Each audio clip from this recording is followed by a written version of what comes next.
welcome, ladies and gentlemen, to our EHHS winter concert. We've got, this should be a nice quick one. We've got a bunch of really cool stuff, and it should go pretty quick, and we'll all get home so we don't get rained on at 11 o'clock at night. Woo! To start with, we've got our concert band, and we're going to start with a piece that is a little bit less of a sort of showy concert piece. It's tends a little more towards the idea of a technical exercise, but if any of you have ever been in a concert band before, you have played Bach chorales. This is one of the ways that we learn how to play in tune, in tone, blended, with smooth sound, with things all lined up vertically, all that kind of stuff. Bach chorales are the meat and potatoes of playing in band, so we decided we were going to show you one. So, without further ado, one of the Bach chorales from our book.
Just a couple of things to point out to you all before we move on to our next piece. First of all, as you can see, this is not a gigantic concert band. We've got a little bit of an odd instrumentation. It's kind of a small group. We're working on that. But to come help us in our flute section, we have a guest musician with us. Can everybody give a nice round of applause to Miss Kayla Pardew, the band director from North America.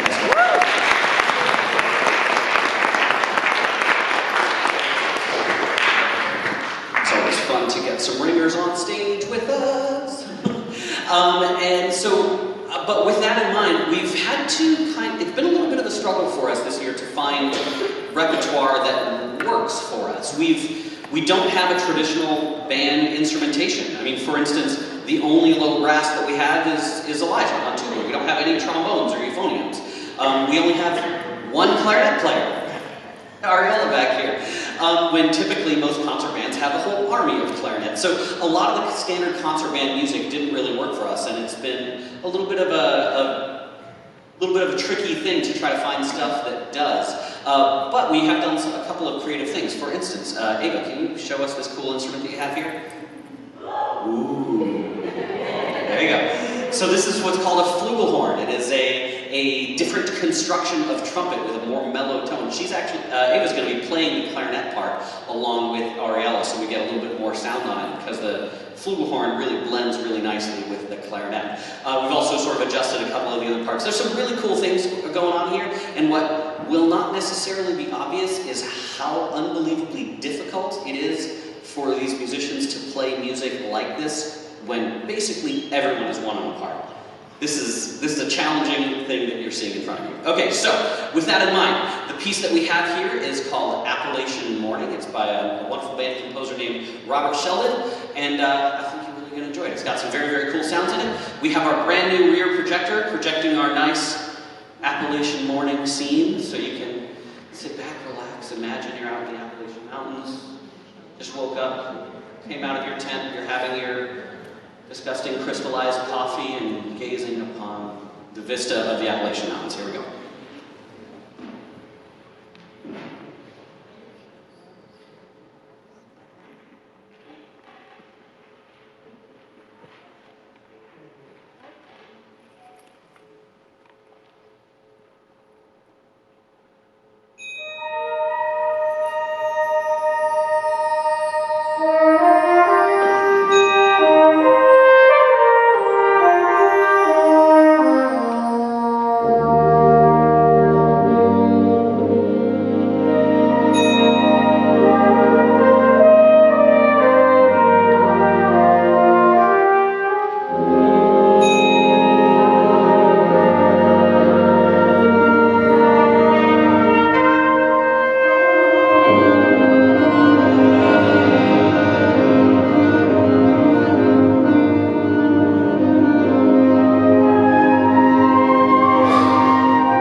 All right, we have one more concert band piece for you.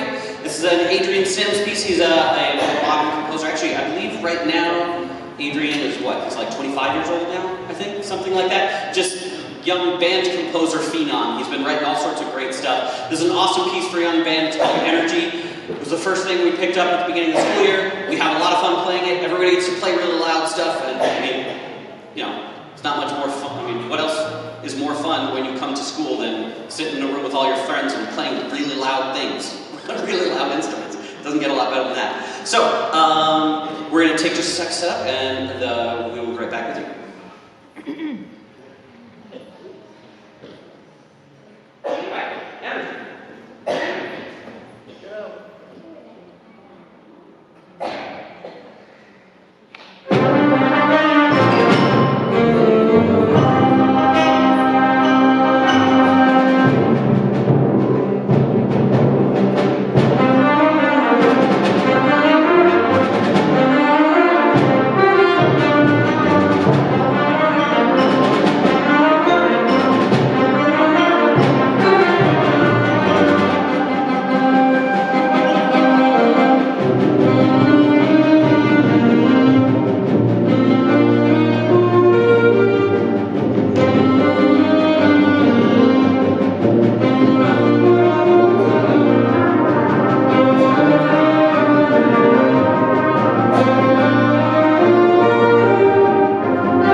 We have to make a stage switch to get over to our choir set, so I'm going to bring up the house lights a little, and you've got a couple minutes while we set up the next piece.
She's here. That's singing. This is singing right now. They're not. She's not in that either. Kim can sing it. No, it's Kim.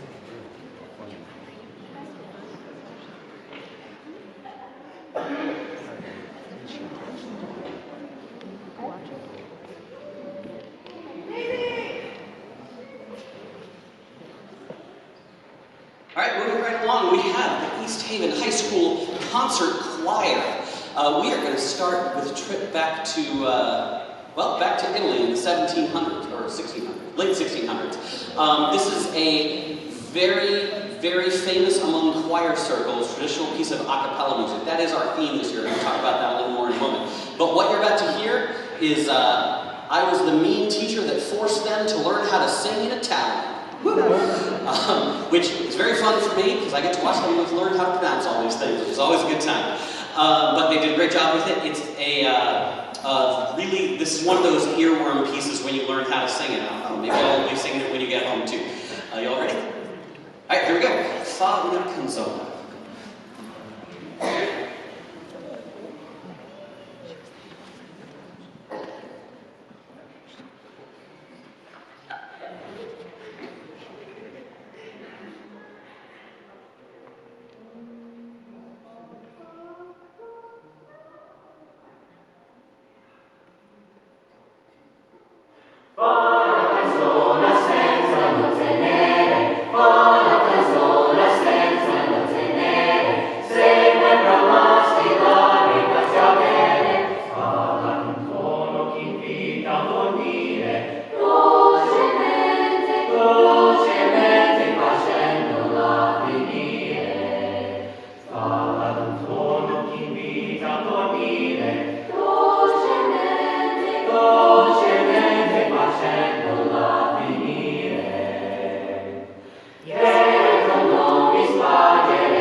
Sing with us a song of joy and happiness, and it's all in Italian, so it's probably a little less obvious.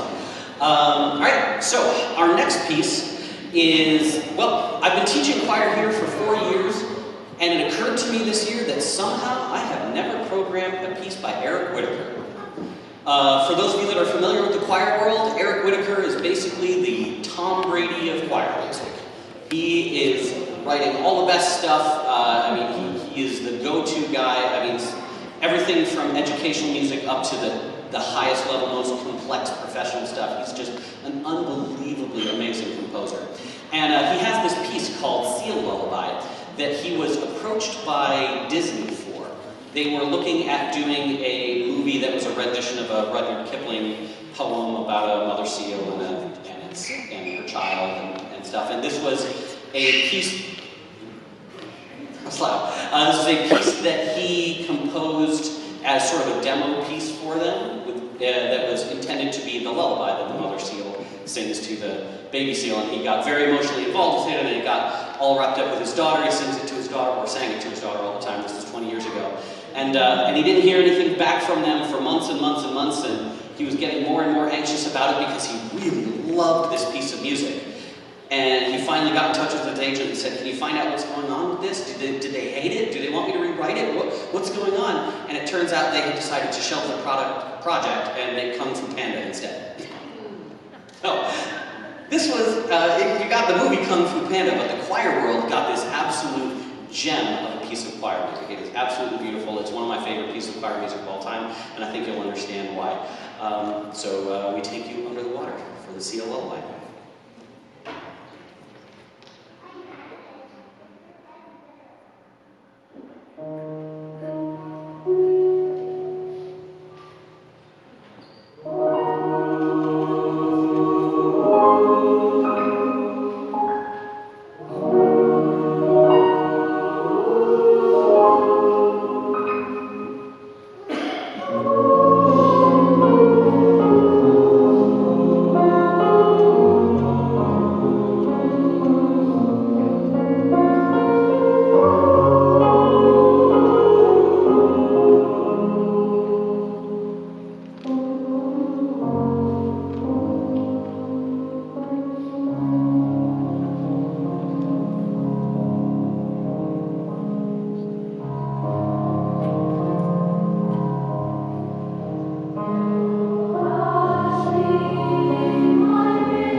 Kung Fu Panda project and make that one.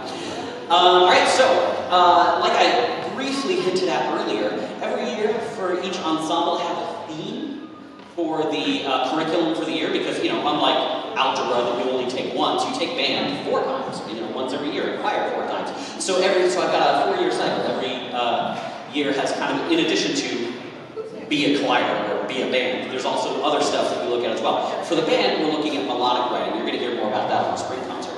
For the choir, we are looking at a cappella in all forms. So you heard some a cappella from 400 years ago.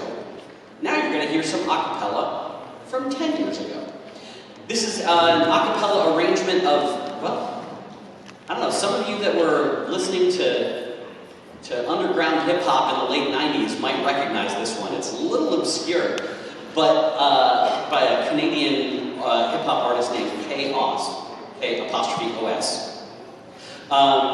The tune was picked up by a singing trio, a ladies singing trio called the Good Lovelies, and made its way into the a cappella world through an a cappella quartet called GQ, and now it's being sung by choirs all over the place. It's really fun, it's got a cool groove to it, and it's really hard to get all the really thick chords that are going on in here. There's no guitars, there's no pianos, there's no trumpets or saxophones or violins to help us find our notes. We gotta stay on those notes in pure silence. That's the challenge of a cappella, and that's the challenge we've set for ourselves this year. So, enough talking from me. I'm gonna let you hear this tune. It is called Crab Bucket by Chaos, arranged by Melody Hine, and this song is basically about Toronto, so we're gonna see Toronto up on screen. Here we go.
That's the one that's going to be stuck in my head all night. All right, we have another equipment change for, so if you could bear with us for a moment, and we'll be right back with you.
All right. So, our next piece is not your typical concert band, concert choir, concert material. We're going to hear some hard rock by Linkin Park. But, you know, I'll tell you, when I have, I agree. When I have students come to me and say, hey, Mr. Wolf, we learned this thing all our own, can we play it on the concert? Hard for me to say no. It's pretty cool. So, what you're going to hear is Evan playing the drum part, Eric playing the guitar part. We worked together to create a track that they're going to be playing along with that includes the original vocals from Linkin Park and the original bass from Linkin Park. So you're going to hear half of the actual Linkin Park band and half of the, what is your guess' name?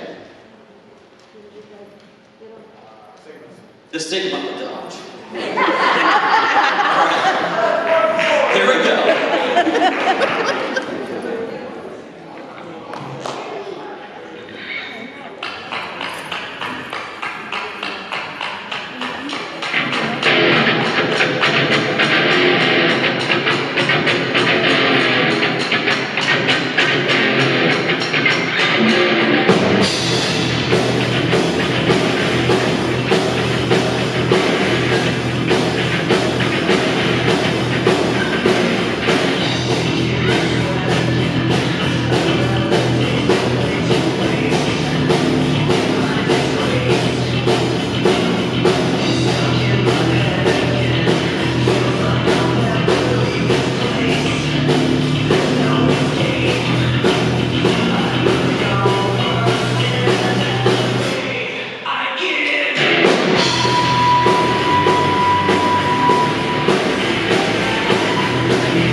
Man, it's always fun to put something like that at your high school concert. Woo! Yeah. Thanks, guys. All right,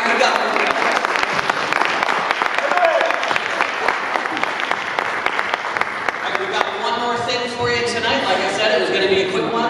While the marching band is setting up, just a couple of words. Thank yous as always to the administration, the facility staff, all the other teachers that help us, do weird rehearsals and all the other things. We got got to do. Thank you to the students for practicing their butts off all fall to make this actually sound good, which is always fun. It never feels like it's going to sound good in August, and then everybody works their tail off, and by December it sounds great. But then also thank you to all of you. You're the ones that have to hear, the squawkaphone coming out of the bedroom at, 10:45 at night because Mr. Wolf said I had to record my 12 scales or something like that, whatever it is, and driving them to practices and making sure they have the equipment they need and the clothes they need and showing up when they need. And thank you all so much for being here and supporting the arts.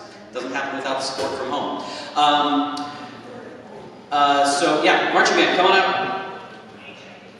So for those of you that are, I think most of you are probably aware, but for the few of you that aren't, our premier performance ensemble in the fall is the marching band. This is a program with a long storied history of excellence and success. It's been going to competitions since 1999. If you want to see some cool stuff, you can leave via the music hall back there, and you can go past the trophy case and see videos of all the old shows. You can also go to easthavenmusic.org to see all of the music stuff for the district, but that includes all of the historical marching band shows. That's easthavenmusic.org. What's the website? There you go. It's almost like I make them say it all the time or something. And you can see all of the awesome stuff that the music department does there, not just here, but at all of the other schools as well, of which, Tuttle and Lamagwan and Ferrara have all of their concerts coming up, as does EHA. Jane Mamessa's concert was last week. We've got all kinds of great music going on in the district, so you can see it all there. We ready, marching band? Almost? All right. So what you're going to see here is the competitive show that the marching band played over the course of the fall. They went to 8 different competitions this fall, culminating in going to nationals to compete against a whole bunch of groups down in New Jersey, and they won every competition they went to, including nationals.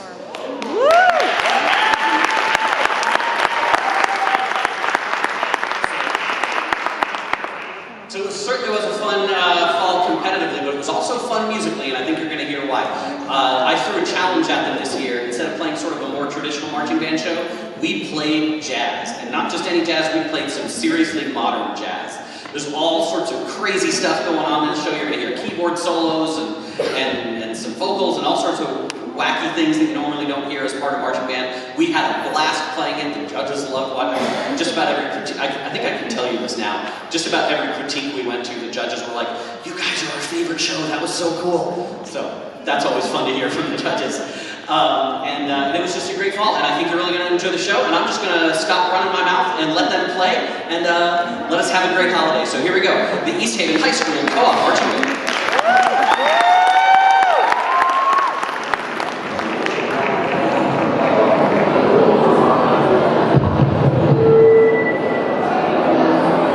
So I heard you think jazz is dead. Well, it's not done here.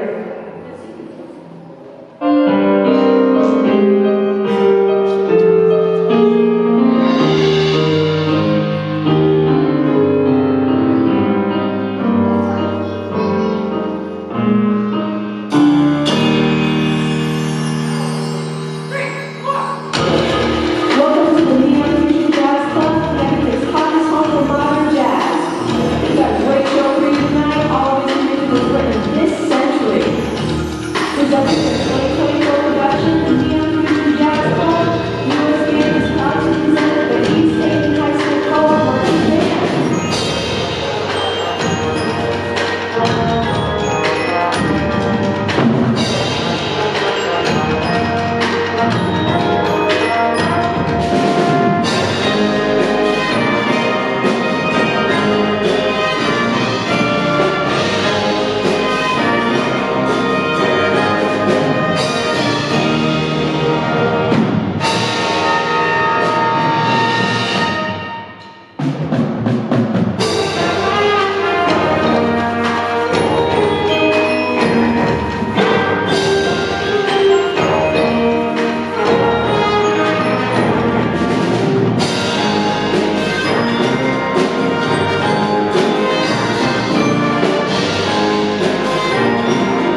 coming out to our concert tonight. Have a safe drive home, and we will see you back here in May for our spring concert. Have a great evening. Thanks.